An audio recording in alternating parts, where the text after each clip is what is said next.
इस वक्त लाहौर में फवाद चौधरी मीडिया से गुफ्तगू कर रहे हैं। लोग आपको डाकू डाकू कहते हैं, चोर चोर कहते हैं, तो हिम्मत करें ना इनसे कहें कि क्यों आपको जो है ये अन्ना रोज़ जो है वो रोज़ देते हैं। पाकिस्तान का पैसा बाहर गया है क्या, इसमें कोई शुबा है? पाकिस्तान में रिश्वत सतानी डाकू पुने की जो इंतहाएं आज इन दोनों जमातों की लीडरशिप ने क्रॉस की है, उसमें क्या कोई शक है?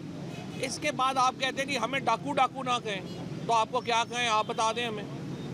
अगर आपकी लीडरशिप पाकिस्तान से 1100 अरब रुपया यहाँ से लेके बाहर शिफ्ट करेगी, तो डाकू से भी कोई बड़ा लफ्ज़ होगा तो वो इस्तेमाल करना होगा।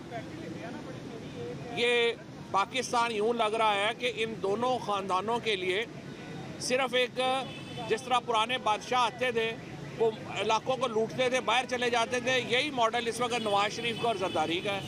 ये बाहर से आते हैं, लूटते हैं, मुल्क वापस चले जाते हैं। आपके पास कोई सब्सटेंस नहीं है। आप कहते हैं हम इलेक्शनों से नहीं भाग रहे। इलेक्शनों का नाम सुन के आपको गशी के दौरे पड़ जा रहे हैं, क्योंकि आप अवाम में जाने, जो आप अवाम में बैठ के खाना नहीं खा सकते, आपने इलेक्शन क्या लड़ने। मैं राना सनाउल्लाह को, साद रफ़ीक को, इनको ये कहता हूँ कि आप लोग किसी वक्त अपने बाकी छोड़ दें, लाहौर फैसलाबाद में कभी गार्ड्स के बगैर निकल के खाना खा के दिखा दें। आपको अपनी हालत का ही अंदाज़ा नहीं है कि आपकी हालत क्या है। इस वक्त इस्लामाबाद के अंदर इलेक्शन हो रहे हैं, 101 यूनियन काउंसिल में 30 पैनल्स आप दे सके हैं PMLN के, पीपल्स पार्टी एक भी पैनल नहीं दे सकी। पूरा मुल्क इस वक्त 75% जो मुल्क की आबादी है वो कह रही है कि आपको इलेक्शन कराने चाहिए। यहाँ पे सिर्फ आप कह रहे हैं 2018 के इलेक्शन जो हैं आपके चोरी हुए। आप तो पूरी जमात ही चोरी के ऊपर बने हुई है। यानी जब जनरल ज़ियाउल हक और जनरल जिलानी की पैदा हुई जमात, वो हमें ये ताना दे, इमरान खान को ये ताना दे कि जनाब ये एस्टेब्लिशमेंट के साथ मिलके इलेक्शन जीते, तो उनको तो शर्म आनी चाहिए। वैसे ही आपकी जमात में तो कोई आदमी, आपकी तो पूरी जमात की पैदाइश ही गेट नंबर 4 पे हुई है। क्या बातें आप करते हैं? आप अपनी हैसियत और औकात के मुताबिक बात किया करें। जो इस वक्त मामला है, आपसे मुल्क नहीं चल रहा। आपके दोनों फाइनेंस मिनिस्टर ही आपस में लड़ी जा रहे हैं। एक कहता है तुमने बेड़ा गर्क किया है, दूसरा कहता है तुमने बेड़ा गर्क किया है। और आज इमरान खान ने बिल्कुल सही कहा है कि दोनों ही सही कह रहे हैं, क्योंकि दोनों ने बेड़ा गर्क किया है। और मैं ये समझता हूँ हम इलेक्शंस की कराने की तरफ जा रहे हैं। हमारे बड़ी सिंपल बात है, 567 सीटों के ऊपर इलेक्शन होने हैं। ओवरऑल इलेक्शन 859 सीटों के ऊपर होते हैं। इलेक्शन कमीशन में हम सिर्फ ये समझते हैं कि इदारे जो हैं, हमें पूरी उम्मीद है कि अब वो गैर जानबदार होंगे और वो किरदार अदा करेंगे जो आइन में लिखा हुआ है। हम इदारों से कोई एक्स्ट्रा ऑर्डिनरी रिलीफ नहीं चाहते। हम चाहते हैं वो काम करें जो आइन में लिखा हुआ है।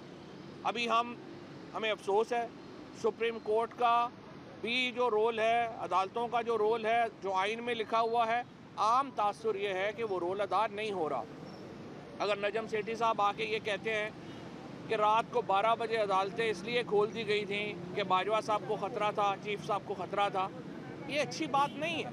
अदालतों के लिए ये तासुर सही नहीं है कि वो जो अथॉरिटीज़ हैं उनके कहने के ऊपर खुलती और बंद होती हैं। और ये आप सेठी साहब के ने कहा है, और इसके ऊपर सुप्रीम कोर्ट की जो रजिस्ट्रार है उसकी इतनी तो जुर्रत है कि वो जो इलेक्टेड सेनेटर्स हैं जो बाहर एहतजाज करते हैं या वो आना चाहते हैं, आप इलेक्टेड लोगों को तो सुप्रीम कोर्ट के दरवाजे के अंदर ना आने दें, और आप बकौल सेठी साहब के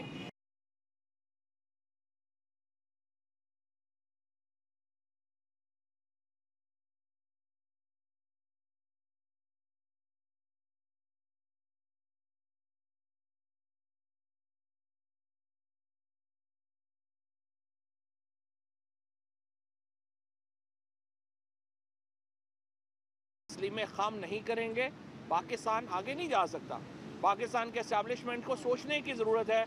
आज 1947 में जो ममालिक आज़ाद हुए थे वो कहाँ हैं और हम कहाँ पे हैं, और हमारा मुस्तकबिल क्या है। क्या पाकिस्तान को हमने इसी तरह एक तीसरी दुनिया का मुल्क रखना है? तो ताकतवर लोग हैं, फैसले तो उन्होंने करने हैं। ये तो सवाल है जो आम लोगों के जहन में है। आम आदमी को आप देखें, तवक्को ही उठ गई है कि कोई इंसाफ यहाँ पे होगा। तवक्को ही उठ गई है। लोग अदालतों में नहीं जाते, कहते हैं बाहर बैठ के फैसला कर लें। हमने जाके क्या करना है, दूसरी तरफ ताकतवर आदमी है। तो इसकी वजह से मैं ये समझता हूँ वक्त आ गया है।